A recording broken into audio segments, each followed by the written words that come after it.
আসসালামু আলাইকুম রহমতুল্লাহ বারকাতু। আশা করি আপনার সবাই ভালো আছেন। ইনশাল্লাহ আমি ভালো আছি।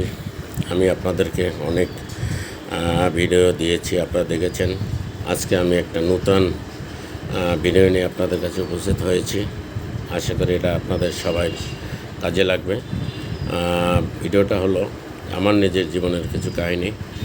আমি ছোটোবেলা থেকে আমি কখনো কোরআন শিখি নাই বা কোরআন ধরেও দেখি নাই, কিন্তু করোনার সময় বাসা থেকে বাইরে হওয়া যায় না।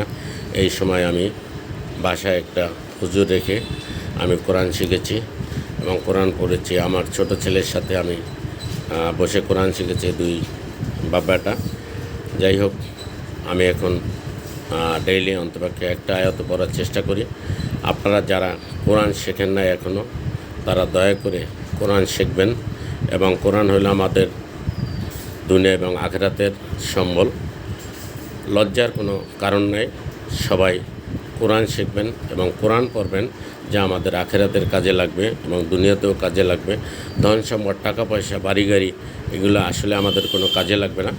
কাজে আপনারা সবাই বেশি বেশি কোরআন শেখেন, কোরআন পড়েন। এবং কোরআন পড়ার মধ্যে যে এত আনন্দ এবং এত মধুর সুর আপনি কোথাও পাবেন না। কাজেই আপনাদের কাছে আমার অনুরোধ, দয়া করে আপনারা সবাই কোরআন শিখুন, কোরআন পড়ুন, ভালো লাগবে, শান্তিতে থাকবেন। আল্লাহ হাফেজ।